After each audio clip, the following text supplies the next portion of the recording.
The backbone of Donald Trump's campaign has been a clampdown on immigration, but now he's talking about backing off his mass deportation plan.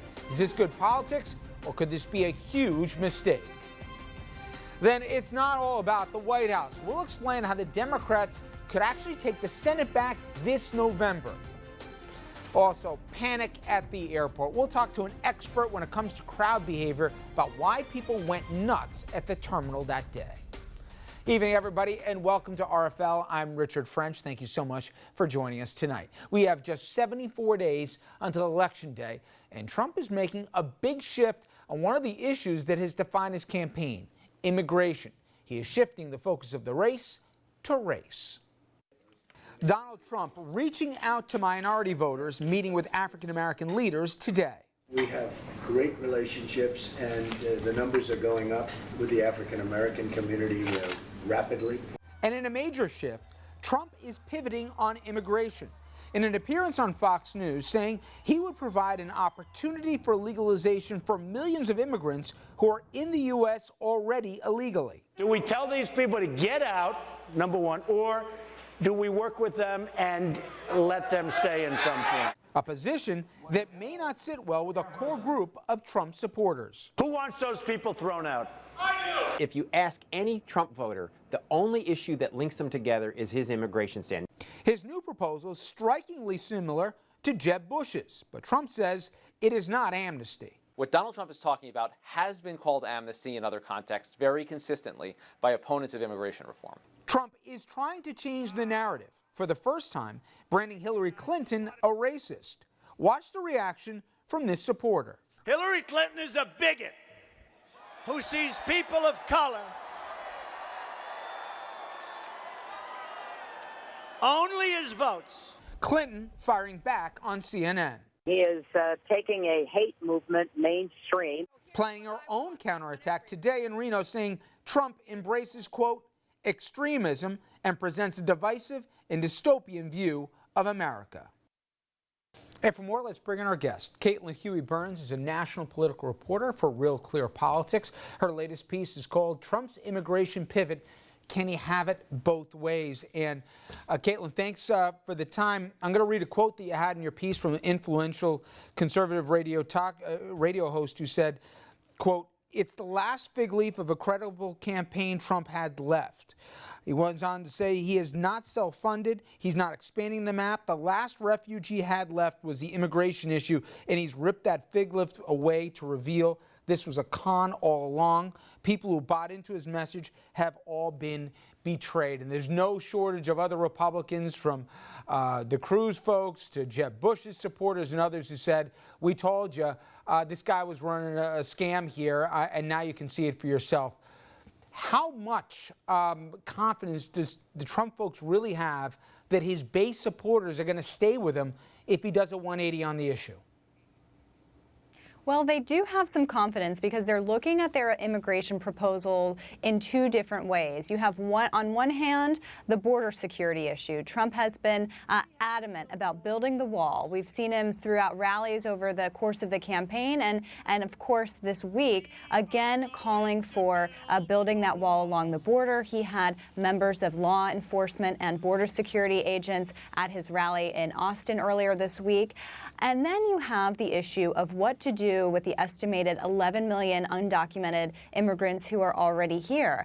And Trump has made an issue over the past year or so that there should be mass deportation. He's talked about a deportation force and that sort of thing, been really harsh on this idea. And now he knows that he has to reach out across to various constituencies. And he's finding that a lot of people have trouble with his tone and rhetoric. A lot of Republicans have trouble with his tone and rhetoric. So this is a way to do that. And in order to not lose that support that he already has with his core base of supporters and reach out at the same time to other constituencies, he's playing both sides of this, talking about strict border enforcement, while also softening his approach. And a lot of conservatives are saying, you know, they don't buy it. We've been hearing a lot from former Bush officials, from former Rubio staff, and Ted Cruz staff, of course, who are really upset with this, especially since Trump really went after them on the issue of immigration during the primary. And there's also another risk to him, isn't it? That he sounds like another politician. His whole appeal, as coarse as it was I'm not PC, I'm going to say what I think and how I feel, and to hell with anybody who doesn't like it. Now he seems mitigating positions here, changing radically, and all you can already see the Clinton spot that's going to run, what he said in the primary, and now what he's saying in the general. Can you trust him? He seems like just another politician potentially, which takes away a lot from the brand that he's tried to establish this past year. That's a really important point to bring up, and that's actually the philosophical disagreement that a lot of the Cruz folks and a lot of conservatives have with Trump at this point, because it's more about, it's not as much about the policy, so to speak, but more about this idea that he said one thing and is doing another. He's been accused of flip-flopping, of, you know, being exactly like politicians are accused of being when they go to Washington once they're elected. And so that's exactly it. That's a really key point to bring up here, and something that a lot of critics are having trouble with at this point. But I'd also point out that a lot of Trump's supporters are very loyal, and we've been seeing over the past 24 to 48 hours some of his surrogates trying to present this change in a positive light, again pointing to the border security measures as a way to kind of distract from this real change in policy that he's going to be suggesting, apparently, in a speech coming up in the next week or so. You know, Caitlin, I'm curious, was this pivot intended to try and get more of the Latino vote, which already seems pretty hard-baked in against Trump, or was it trying to go for white women who obviously almost in historical numbers are going against him? Who's the real target audience for this position shift?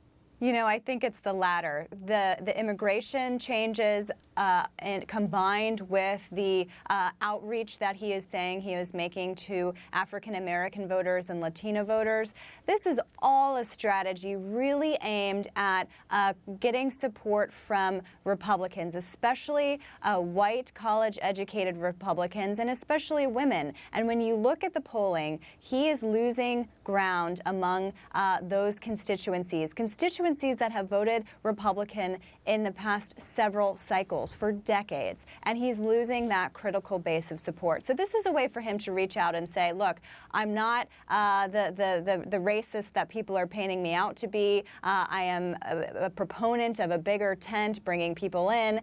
Whether or not people buy that at this stage of the race remains to be seen. We'll be looking at polls and seeing if he is able to coalesce that support. All right, Caitlin, great reporting, and thank you for the time. I appreciate it. Thank you. And after the break, our political panel is here to discuss Trump's immigration pivot. Stay tuned. We'll be right back.